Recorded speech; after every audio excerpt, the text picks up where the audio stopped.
Баршаларыңызға қайырлы күн достар. Бүгін біз сіздермен үй жағдайында екі түрлі роллы дайындаймыз. Сіздерге рецепт ұнайды деген ойдамын. Видеоны соңына дейін қарап, каналға тіркеліп, лайк, комментарий жазуды ұмытпаңыздар. Ең алдымен біз күрішімізді пісіріп аламыз. Қызып тұрған пешке майымызды құйып, күрішімізді салып, күрішімізді қуырамыз. Содан соң суымызды құйып, күрішімізді пісіреміз.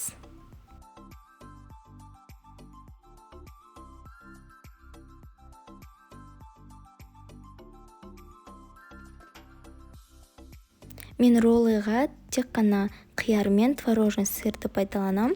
Біз қиярымызды турап аламыз, ішіндегі сулы жерін алып тастаймыз.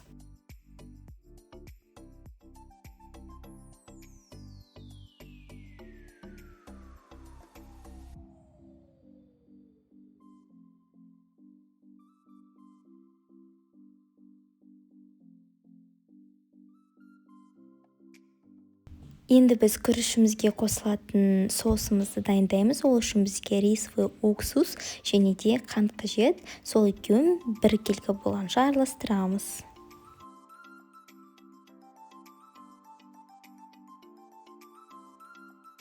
Піскен күрішімізге соусымызды құямыз және де жақсылап тұрып араластырып аламыз.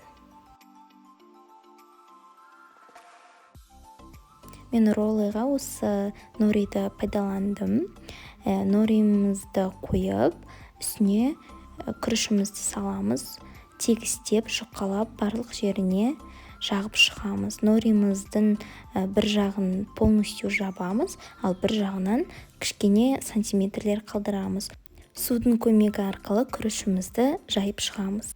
Ішіне қиярымызды және творожный сырымызды орналастырамыз және де роллымызды ораймыз.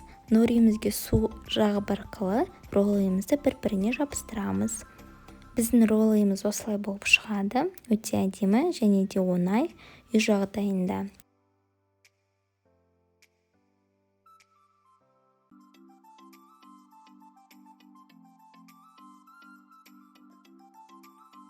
Енді біз қиярды дайындаймыз. Ол үшін бізге 2 жұмыртқа және де кішкене ұн қажет.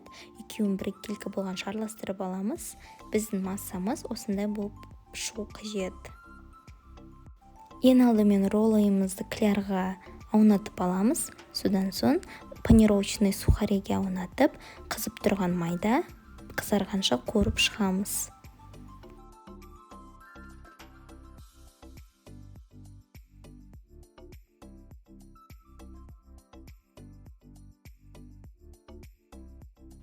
Біздің оңай әрі үй жағдайында жасалатын роллыларымыз дайын. Кесіп столға ұсына берсеңіздер болады. Видеоны соңына дейін қарағандарыңызға рахмет. Сіздерге жасап көруге кеңес берем. Астарыңыз дәмді болсын.